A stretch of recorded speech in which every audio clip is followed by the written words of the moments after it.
E os exames que vão cair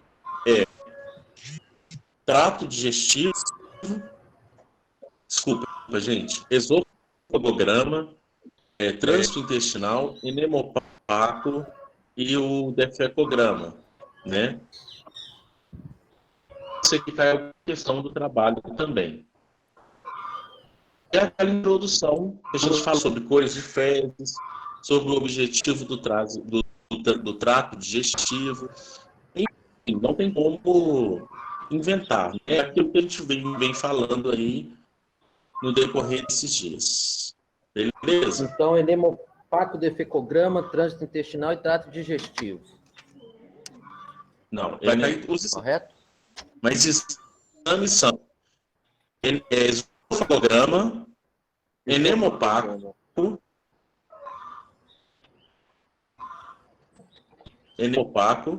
trânsito intestinal e defecograma. Ok. 4 exames. Beleza? Beleza. Bom dia. Antes da gente... Essa prova vai ser às 8 ou às 9h30? Quarta-feira nossa aula foi horário. Foi a segunda, não foi? Foi o horário de quarta-feira. Eu não lembro, não. Isso, foi a segunda aula. Esse é o horário próprio, não é isso? Acho que foi o segundo, isso mesmo. 9h30, então. O segundo é o horário de quarta-feira, segundo, de 9 às 10. Ah, tá, ok. Obrigada. Né? De nada.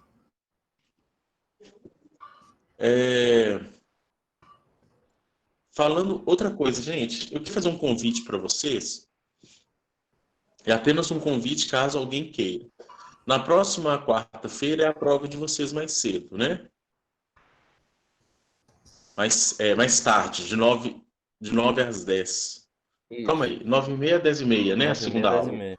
9h30 às 10h30. Mas na primeira aula eu vou estar lá no quarto e a gente vai receber uma convidada no nosso encontro, que é a coordenadora do setor de radiologia de Ribeirão das Neves e tecnóloga em radiologia que atua no Hospital Júlia Kubitschek. Então, eu quero fazer um convite para vocês. Eu sei que é dia de prova, mas é um convite. Caso alguém queira participar, é super bem-vindo, está convidado. Ela vai falar sobre os desafios da radiologia nos tempos com Covid, ela que atua na linha de frente, vai falar sobre os desafios da mulher na radiologia e vai estar aberta as perguntas. É só um convite, caso alguém queira, está mais do que convidado. Beleza? Ok. Beleza. Então vamos seguir, gente. Trato digestivo, né? Essa é a nossa disciplina. A gente vai fazer um comentário, um apanhado rápido aqui sobre essa disciplina, pensando já na nossa prova global. O trato digestivo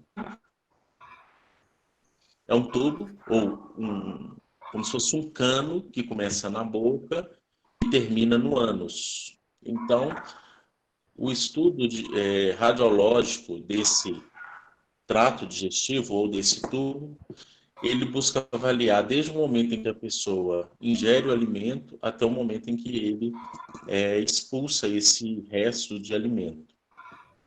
Qual o principal objetivo do trato digestivo? Extrair dos alimentos as substâncias necessárias para que o nosso corpo tenha energia para realizar as atividades, né?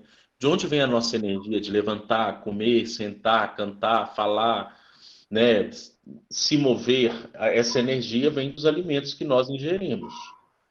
E a gente percebe isso quando uma pessoa fica doente, para de comer, ela vai ficando fraca. E os movimentos, as ações dela vai começar a ficar debilitada.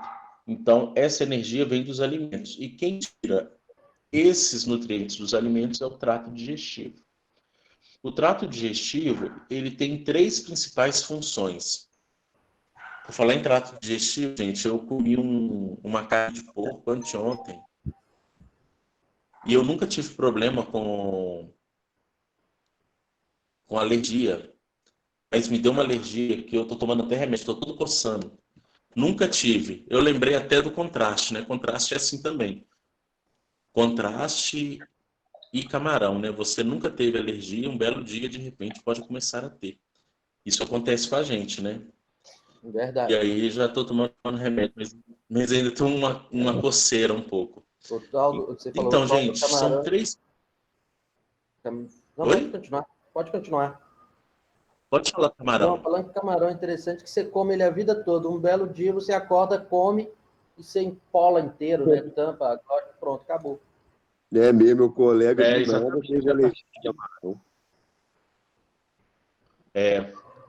E o contraste é a mesma coisa, né? A pessoa alega lá no questionário que não tem problema nenhum e de repente desencarna. Professor, mas como é que a gente vai saber que a Então, gente gente, tem... são 3 principais. Vamos pensar que você sempre comeu, né? Eu vou dar um exemplo em mim. Eu sempre comi carne de porco. Sempre comi. Nunca tive problema. E anteontem, comi 30 minutos depois, eu estava todo empolado. Então, é uma coisa que não tem como eu prever, né? Eu sempre comi a vida inteira. O que eu vou fazer a partir de agora? Evitar carne de porco. É o caso do camarão. Se a pessoa nunca teve problema, ela come, ela acha que é ter, né? Mas se um dia tiver, a partir daquele momento é evitar. Alguns alimentos são bem propícios disso. Camarão, amendoim é uma outra coisa que faz muito isso. E também carne de porco. Uma carne bem tóxica. Né? E eu amo carne de porco, mas agora, né, não tem jeito, tem que parar. Então, gente, o trato digestivo, ele tem 3 principais funções. Uma é a deglutição, o ato de engolir. O outro é o ato de processamento. Uma vez que o alimento está lá dentro do nosso organismo, o bolo alimentar, o nosso sistema digestivo, ele trata como se fosse uma peneira. O que é bom vem para cá e o que é ruim vamos colocar para fora. O que é bom vem para cá, o que é ruim vamos colocar para fora. E o ato de excluir aquilo que é bom, para dar espaço para novos alimentos chegarem. Então, são 3 principais funções do trato digestivo: deglutir, processar e eliminar. Com base nisso, quando uma pessoa ela se sente mal do ponto de vista digestivo, é uma dessas 3 funções que não estão legais. Ou é no ato de engolir, deglutir, ou é no processamento, tem algo errado, o que pode gerar, por exemplo, diarreia, ou pode gerar da pessoa não ir no banheiro, ou o ato de eliminar, que é o ato da defecação. A gente está falando de trato digestivo, está falando de tubo digestivo, nós não estamos falando de osso, nós estamos falando de parte mole. Né? O tubo digestivo ele é uma carne, né? Um tubo mole dentro do nosso, assim como todos os órgãos que compõem o trato digestivo, que é intestino, tudo isso é parte mole. Não dá para a gente fazer um raio-x comum e ver parte mole. Na verdade, até visualizamos, mas visualizamos muito escura, sem definição, porque raio-x é para parte dura, osso, né? Então, nós precisamos do apoio de substâncias que são os meios de contraste para que possamos visualizar de forma essa parte mole. Nós usamos meio de contraste para partes moles que estão em movimento no nosso corpo. Por exemplo, urina. Urina é um líquido que caminha dentro do nosso corpo. Então, com meios de contraste, nós conseguimos simular esse caminho da urina. Fezes é uma coisa que caminha dentro do nosso corpo. Então, com meios de contraste, a gente consegue visualizar. Sangue é uma coisa que caminha dentro do nosso corpo. Então, com meios de contraste, a gente consegue visualizar. O raio-x convencional, ele traz para a gente uma imagem estática, ou seja, uma imagem parada, e ele é muito bom para a parte dura, para osso, não para a parte mole, piorou para coisas em movimento. Então, existem 3 meios de contraste, que é o iodo, o gadolínio e o bário. Cada um tem suas características. Como a gente comentou, o bário, ele é o mais barato, ele é o mais econômico. Para trato digestivo, ele é, inclusive, o mais indicado. Nós temos o gadolínio, que é o mais caro, e temos o iodo, que é o mais conhecido. Com relação ao bário, aconteceu uma coisa engraçada. O Ian está aqui na sala? Não, né? Não.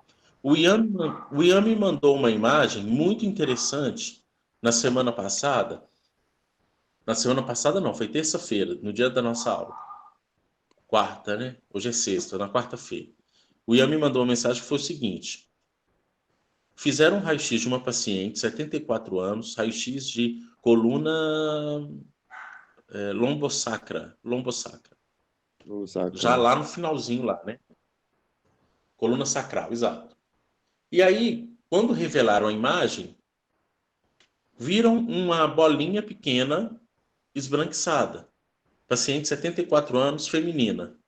Aí perguntaram para a paciente se a paciente estava com algum detalhe metálico na calcinha, porque isso pode acontecer. Então a paciente falou que não estava. E conversando com o Ian, e aí eles perguntaram para a paciente falou que aquele detalhe minúsculo de contraste se referia a um exame com contraste que ela fez há 1000 anos atrás, e essa pequena quantidade de contraste solidificou e ficou lá. É uma quantidade bem pequena, mas ficou no corpo da paciente. E aí eu até perguntei para o Ian, quando a gente atende um paciente que tem essa característica, uma das coisas que a gente pergunta é se o paciente tem piercing também. Em primeiro momento, a gente imaginar que um pouquinho de contraste de um exame que foi feito 5, 6 anos atrás ainda está no corpo da paciente. O que não é comum. Porque geralmente, 99% dos casos, o paciente ele elimina tudo. Esse contraste que foi feito o exame. Então a gente pergunta para o paciente, tem piercing, né? Isso serve até de dica para vocês que vão trabalhar aí em pronto atendimento. Paciente que tem piercing no pênis. Eu já peguei paciente com piercing no pênis e piercing na vagina. Esses pacientes, eles têm, geralmente não gostam de falar que tem um piercing lá, né? Ou eu já tive paciente que falou, não, eu tenho um piercing lá, mas não dá para tirar. Então, assim, se não dá para tirar, vai com piercing e tudo o exame, né? Então, nós temos que excluir a possibilidade desse paciente estar com algum artefato. No caso dessa paciente com 74 anos, ela não vai ter um piercing na vagina, né? E ela mesma confirmou que não tinha. O que ela tinha era um resquício de exame contrastado de muitos anos atrás. Por isso, a importância da gente fazer o questionário com o paciente antes de fazer um exame com contraste. Nós batemos muito na tecla nesses meses que todo exame com contraste tem que ter a presença de médico, tem que ter a presença de enfermagem e tem que ter técnico em radiologia. Esse paciente é responsabilidade de 3 profissionais. Aí eu volto numa pergunta que a Gleice me fez. Ela fez a seguinte pergunta: se eu não vou administrar contraste, por que eu tenho que saber sobre contraste? Porque num exame contrastado pode acontecer coisas. Né? E a caso dessa senhora que o Ian atendeu lá, ou alguém atendeu, que ele conheceu, esse bem claro, um paciente que às vezes preencheu um questionário falando que não tinha nada perfurado, não fez uma biópsia, e na hora H do exame, olha parte do contraste extravasando, saindo. Então, gente, para exame com contraste é muito importante. Exame com contraste, a gente tem que se precaver e ficar atento. Né? Lembrando que lembrando que o paciente ele tem que assinar os questionários quando são feitos. Isso é muito importante. Certo? Ô, Wellington, Alguma então, pergunta? Oi. então, o trato digestivo se usa mais o bário, é isso, né? Se usa, sim, Ok. se usa muito bário no trato digestivo, até pela característica da parte mole que se quer, a densidade. Lembrando que o bário ele pode ser fino ou ele pode ser espesso.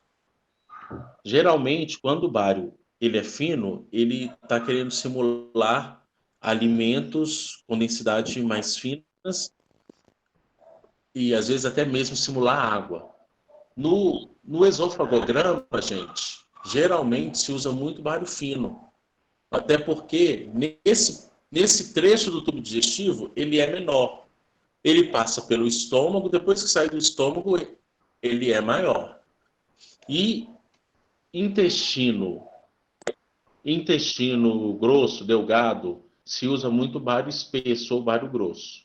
Quem vai definir qual bário que o paciente vai usar é o médico. Ele que define. Qual a quantidade de contraste que vai ser usado é o médico. Por isso, gente, não dá para fazer exame contrastado sem médico. Cada paciente é um paciente. Posso iniciar o exame sem a presença do médico? Não, porque o paciente ele pode desencadear uma reação alérgica e o médico precisa agir imediatamente no sentido de resolver aquele problema, certo? Acontece também do paciente mentir durante o questionário sobre uma patologia que ele venha a ter, né? Fez biópsia? Não. Gente, a gente lida com paciente de nível muito alto e de nível muito baixo. Então, tem paciente que já fez umas 5, 6 biópsias, e se você perguntar para ele o que é biópsia, não sei, nunca fiz. Ele até pergunta se é de comer, que ele não sabe. Então, a gente lida com paciente de qualquer jeito. Por isso, a gente precisa, às vezes, falar de uma forma bem clara com esse paciente para extrair dele essas informações. Vou contar um caso rápido para vocês. Nós somos um atendimento no SAMU, paciente, o paciente faleceu. E aí o médico falou com a família, infelizmente, nós tentamos tudo, o paciente está em óbito. Aí a família olhou bem assim para a cara do médico e falou assim, tá, mas o que vocês vão fazer? Não, minha senhora, ele está em óbito. Tá, mas vocês vão levar ele para o hospital? Ele está em óbito. Vocês vão fazer massagem cardíaca? Aí o médico falou, ele morreu, senhora. Aí a mulher desabou. A mulher não sabia o significado da palavra óbito. Então, gente, vocês vão pegar pacientes assim, você vai ter que ter todo um cuidado, até mesmo para conseguir extrair informações desse paciente. Nós vimos que todos os exames, inclusive os exames que vocês apresentaram, eles têm características muito parecidas. E uma das características que o exame de vocês tem é o quê? Preparo. A maioria tem que ter preparo. Por que preparo? Nós precisamos desse tubo digestivo completamente limpo para a gente conseguir visualizar de forma bem clara, o caminho desse trato digestivo, o caminho desse tubo digestivo. Se o paciente não faz preparo ou esqueceu uma parte do preparo, esse paciente ele não tem como fazer o exame dele. Ele vai ter que voltar no dia seguinte. Exames do trato digestivo geralmente são agendados para a parte da manhã, porque o paciente já vem de um jejum da noite anterior. Né? Não dá para fazer um exame de trato digestivo 3 horas da tarde, deixar o paciente em jejum noite inteira e dia também, né? Então o paciente tem que fazer jejum. O ideal é que ele chegue lá na clínica, no hospital de manhã. O paciente recebeu um diagnóstico agora. Mas eu já quero fazer o exame. É normal isso, gente. O paciente, quando recebe um diagnóstico pesado, ele quer fazer todos os exames agora, imediatamente. E não é assim que funciona. Tem que ter preparo, né, para que o exame seja com qualidade.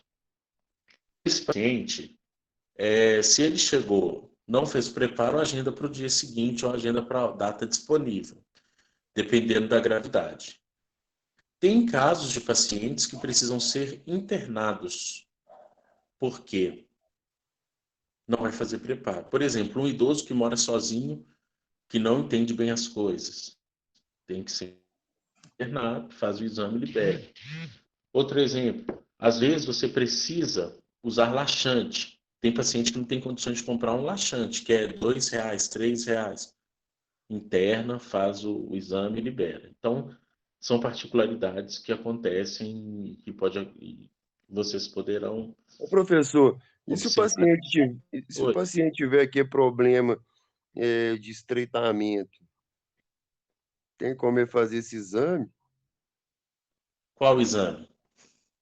Esse exame que usa o contraste de bário para o Sim, intestino grosso, vamos tá. supor aí. Nós, nós só vamos saber que o paciente tem o estreitamento se fizermos o exame dele com contraste. Ah, porque eu achei que Então, o não exame, passava, não, entendeu? tá, e por isso está sendo feito com contraste. Imagine que na Ah, hora lá, faz o exame com contraste. Aí vai ver que em uma determinada parte do esôfago, estreitou demais, está passando só um pouquinho. aham, Ali o médico consegue identificar onde é que está o problema do paciente. Esse movimento de contraste, passando só um pouquinho, que demonstra o estreitamento, é o mesmo caminho que faz a água, é o mesmo ah, caminho que faz o alimento.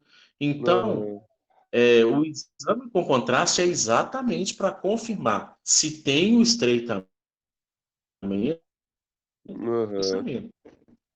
Né? Começou a fazer o exame, imagina um paciente que tem um estreitamento exagerado. Começou a fazer o exame, o paciente provavelmente já vai começar a querer engasgar, não dar conta de comer muito, de engolir muito, né? Não dá conta de engolir muito. Então, no início ali do exame, o médico já fala, ó, já identifiquei onde é que está o problema. Entendeu? Entendeu, Roberto? Entendi, professor. Pois é, então é isso, Rodrigo. gente. Beleza. O exame contrastado, o exame contrastado, nesse caso aí, seria um esofagograma, né? Para identificar onde é que está esse estreitamento. Pois bem, nós falamos de 4 principais exames, na ordem, de cima para baixo. Esofagograma, enema opaco, trânsito intestinal e defecograma. Esses são os 4 principais. O paciente que chega, nós comentamos sobre isso, né? O paciente que tem algum problema no trato digestivo, que não seja meio do peito para cima, ou seja, que não seja esôfago, que seja estômago para baixo, esse paciente ele vai chegar com dor abdominal. Geralmente ele vai chegar com dor abdominal. E vai chegar num pronto-socorro, numa UPA. Ou queimação, né? Queimação, uma azia ou dor abdominal.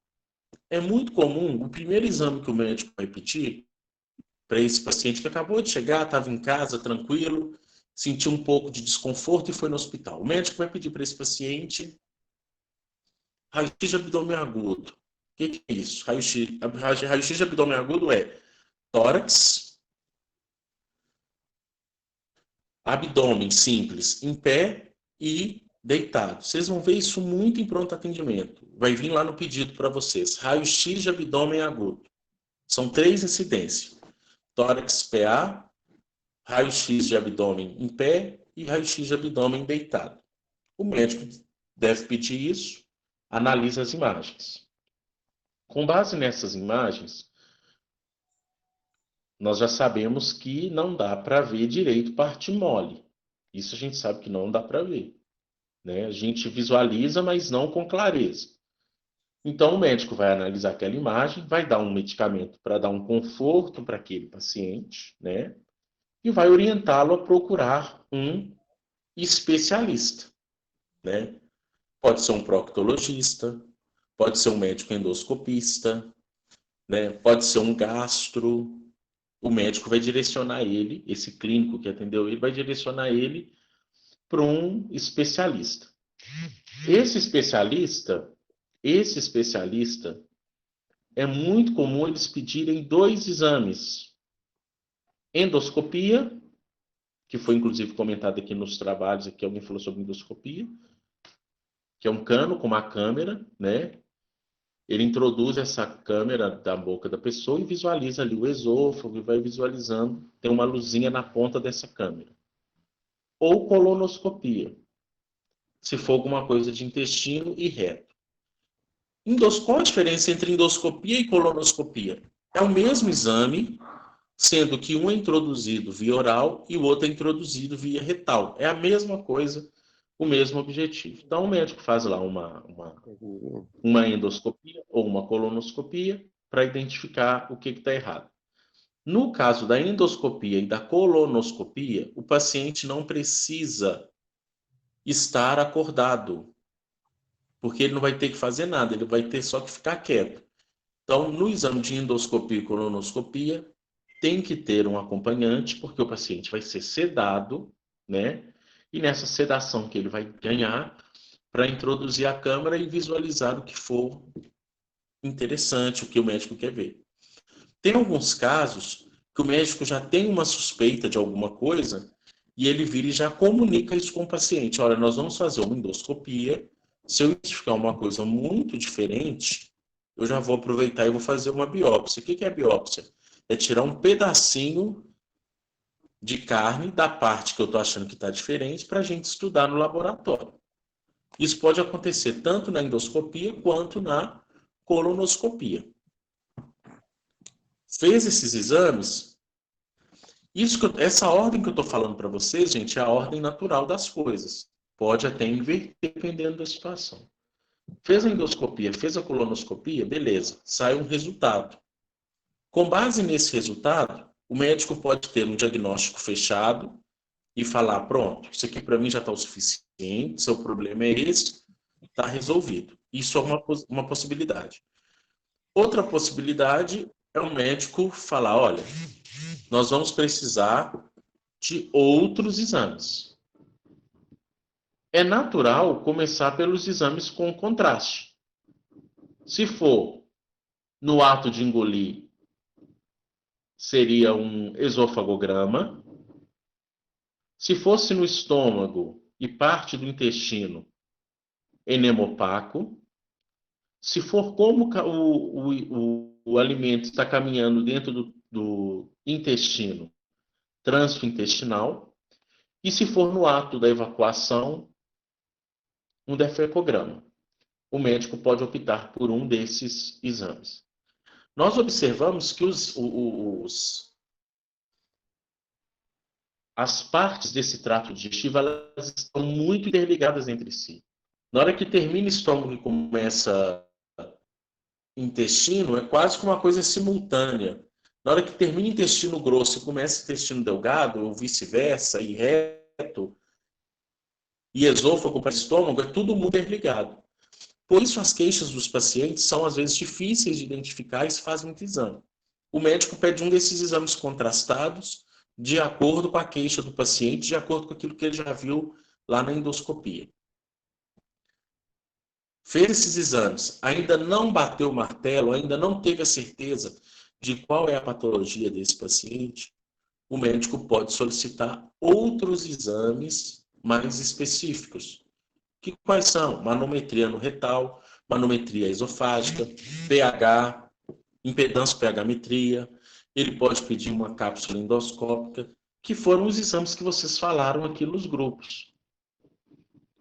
Então, o diagnóstico do trato digestivo, dependendo daquilo que o paciente tem, pode ser uma coisa muito rápida, é uma gastrite, pronto, resolveu, ou pode ser uma coisa muito complexa. Então, de acordo com a queixa do paciente, o médico vai direcionando os exames. Tranquilo até aí, gente? Querem fazer alguma pergunta? Tranquilo. Estão me ouvindo? Tá tranquilo. Beleza? Tá tranquilo. Bacana. Então, gente, trato digestivo, ao mesmo tempo que é uma coisa muito tranquila, ao mesmo tempo é muito complexo, principalmente para esse paciente. Um clínico, ele vai ter dificuldade, por exemplo, de solicitar esses exames. Por isso, o paciente ele vai ter que ir num especialista. Tem que ir num especialista. Vocês viram que um tratamento do trato digestivo não é uma coisa barata, né? Aliás, o tratamento é um diagnóstico. Até chegar no diagnóstico, principalmente se a doença for grave, é uma caminhada boa, né? Não é uma coisa rápida. Demora um pouco, muito exame, muito desgastante para o paciente. Eu sempre falo sobre isso. Às vezes me perguntam, tem alunas, meninas, né, que me perguntam assim, você acha que tem campo na radiologia para mulher, por causa disso ou por causa daquilo? Gente, na grande maioria dos casos que eu observo em clínicas, é muito comum, essas clínicas, não é uma regra, mas é muito comum, que os homens ficam com raio-x, com tomografia, é muito comum isso. E esses exames com contraste, geralmente as mulheres. Por quê? Precisa todo um cuidado, conversar. Às vezes o paciente ele se sente mais seguro, né, com uma pessoa do sexo feminino, pela delicadeza, né, pela tranquilidade. Até porque também são exames bem invasivos, como a gente viu, né, igual lá no caso do defecograma. O paciente vai ter que vai simular como se estivesse evacuando na frente de profissionais, e faz força, e para. Então, é sempre mais difícil. Hoje, gente, com tomografia, muitos desses exames com tomografia se resolve fácil, fácil. Às vezes o médico até fala, não vamos fazer esse exame com contraste, vamos usar só tomografia. Na tomografia a gente consegue visualizar de forma bem clara e tranquila. Mas é como eu sempre falo, a gente sabe onde a gente vai parar, né? Parar que eu falo assim, trabalhar. Então você pode trabalhar no hospital de ponta, que tenha todos os equipamentos modernos, e quanto mais moderno o equipamento, menos esforço técnico precisa fazer e mais confortável é para o paciente. Mas vocês podem trabalhar também no interior, né? E no interior nem sempre tem todo o recurso que uma grande cidade ou uma grande rede hospitalar tem. E aí você vai ter que se adequar àquilo. Algo muito importante, gente, é que a gente está vendo a base de exames que serviram de inspiração para exames que nós temos hoje. Então, hoje nós temos exames muito modernos que evitam do paciente, por exemplo, ficar lá fazendo força como se estivesse evacuando. Tem médicos, gente, também, que são bem tradicionais. São médicos que falam assim, ó, eu sei que tem a tomografia, já vi na tomografia, mas eu quero o exame com contraste com raio-x, do modo convencional. Tem esses médicos também. Principalmente os médicos CRM 20 mil, 30 mil. Uma dica para vocês, gente. Vocês, quando vão no médico, vocês podem visualizar lá na receita ou no seu prontuário que o médico bate o carimbo. Lá no carimbo do médico tem o CRM, o número do CRM dele. O CRM hoje, CRM Minas Gerais, deve estar já em torno dos 98.100, entre 98.000 e 120.000 CRM. É o número do médico lá. Vocês vão ver lá, CRM número, tal, tal, tal. Deve estar em torno de 98 a 120.000. Quando eu falo que os médicos CRM, esse número revela quando que o médico formou. Quanto mais baixo o número, mais tempo o médico tem formado. Então, se você pegar um CRM 20 mil e pouco, 21 mil, 22 mil, são médicos bem mais velhos. Então, esses médicos mais antigos, às vezes, eles têm uma certa resistência ao alguns exames, duvida um pouco da confiabilidade de coisa muito moderna. É só uma dica para vocês, que às vezes vocês vão no médico e fica assim, esse médico fica meio na dúvida, né? Você consegue pensar a formação desse médico de acordo com o CRM, é só dar uma olhada, e pergunta a ele. Olhar o CRM que você sabe. Quanto menor o número, mais tempo ele tem de formado. Vocês sabiam disso? Eu não. Sabiam, turma? Pois é. Não. É bom que a gente Eu consegue. sabia. Não sabia, Ricardo? Sabia? Sabia, né? Sabia. Então, Isso. esses médicos mais velhos, eles são bem tradicionais. Gostam de exames mais... Mas o fato é que a gente precisa estar preparado para o médico tradicional antigo e para o médico novo também, né? Então, gente, trato digestivo de uma forma bem simples, né? Simplificada, seria isso. Nossa avaliação vai estar muito tranquila, não tem nada de... Não tem o que inventar, tudo muito tranquilo. São esses princípios básicos que a gente tem que ter com relação ao trato digestivo. Eu queria abrir um espaço aqui para algumas perguntas, caso alguém tenha. Professor, Sim. eu vou perguntar, mas não é sobre a aula, não. É sobre como é que vai ser aplicada a prova. Você pode explicar direitinho como é que vai ser? O pessoal está Então, a falando, prova eu está não no entendi sistema. nada. Ele vai mandar um código ainda? Então, sim. A prova, ela vai ter um período de duração. Não, Serão mas é 20 assim, questões. nesse aplicativo aqui mesmo?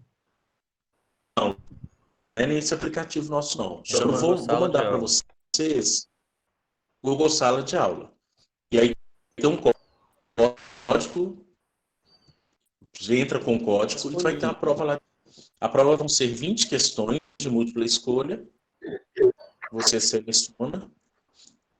Você recebeu um vídeo, Roberto, que eu mandei pela turma? É o Rodrigo. Professor, eu vou ouvir, eu não recebi, não.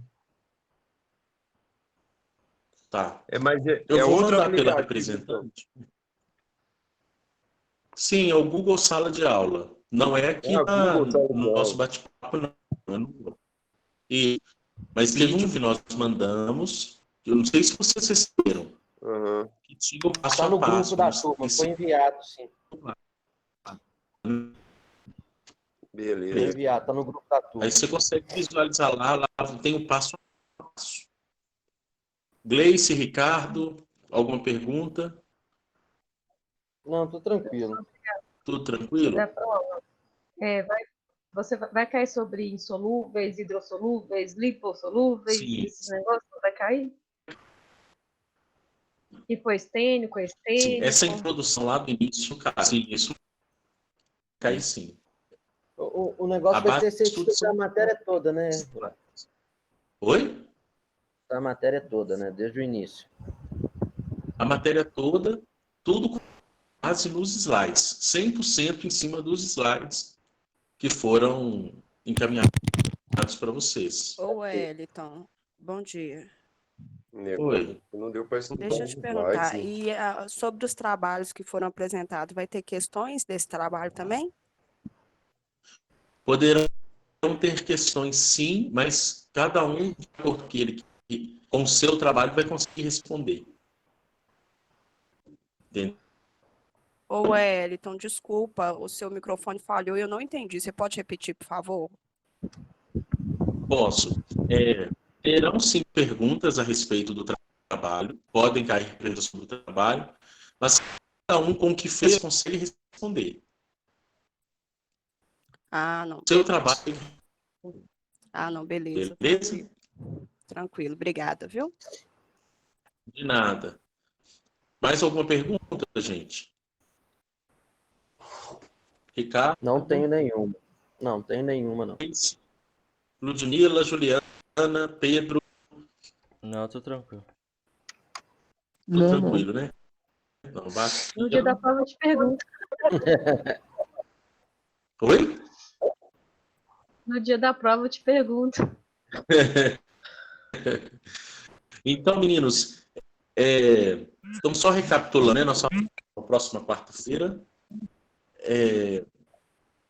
Eu estou esperando essas atividades da quarentena que vocês vão me mandar, para que na quarta-feira vocês já saibam quanto que precisa, tá? Se eu Ok. receber todas as atividades até terça-feira, dia 14, no dia da prova vocês conseguem já saber quanto que precisa para a prova global. Quem puder já mandar, já pode mandar, já está disponível, que eu recebo e já respondo. Na segunda-feira, aliás, no domingo, pela manhã, vocês já que algumas... É porque eu estou atualizando isso gradativamente. Domingo de manhã já vai ter muita coisa atualizada. O que eu vou recebendo, eu vou respondendo e já vou mandando.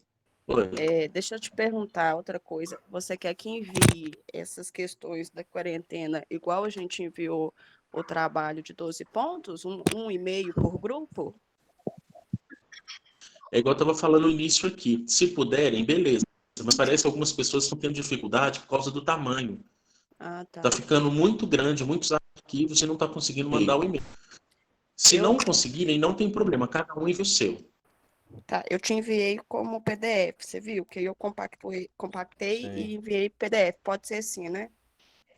Pode ser, não tem problema não. Eu PDF ainda não fica bem vi, pequeno. mas PDF, aí eu consigo visualizar e eu estou respondendo o e-mail lá direto para as pessoas. Vocês devem estar recebendo e-mail aí com resposta minha, Não, né? Eu te eu mandei falei que ontem, eu eu te acho. enviei PDF o trabalho de 12 pontos. Que aí acho que eram 12 folhas, 12. não lembro. Isso. Aí eu fui, compactei e mandei só um arquivo PDF. Pode ser, não tem problema não. Ah, não, então Ô, beleza. Então eu Wellington, vou te enviar. Oi, Pedro. você mandou seus slides para estudar para prova em algum lugar? Ô, Pedro, eu estava olhando lá no Os grupo slides eu já tinha mandado no início do Ah, trimestre. tá. Então tá Eles no estão todos e-mail. no e-mail da turma. Ah, lá no Tá no finzinho, meio da então. turma. Isso. Ah, Quer ver a Isso. data? Falo com você a é data porque que já ele foi enviado mandou. muita coisa no e-mail e deve que ele foi lá para baixo já. Aqui, ó. O e-mail deve estar Tem lotado, né? o Hélio mandou Ricardo, aqui, ó. Material tu mandou teórico aí. trato intestinal, dia 5 de fevereiro. 5 de Você pode fevereiro. mandar no grupo esse negócio aí, ô, Ricardo, por favor? Qual o negócio? Da aula do professor? Dessa aula de O hoje? vídeo. Os slides. Tá, eu vou baixar eles aqui e envio. Valeu. Beleza. Bacana, gente. Vai mandar no grupo? Então beleza. Vou baixar ele, eu vou baixar os anexos aqui e mando. Enemopaco, defecograma e exames contrastados. São os 3 slides que você mandou, não é isso, Hélio? São 3 slides. Isso mesmo, enemopaco, Não, né? acho que são mais. Enemopaco, trânsito intestinal, Tem que procurar defecograma e exames contrastados. São 4. 4, beleza, eu procuro os outros aqui. Eu vou baixando aqui para enviar. Bacana, gente. Então, nós nos vemos, então, na próxima quarta-feira. Ô, Ricardo, Oi. ô, Zé, pode chamar aí no particular e só para você me explicar como é que vai fazer aqui, Zé? Chama aí depois, você deixa eu terminar aqui, aí você me chama Não, que eu te falo. depois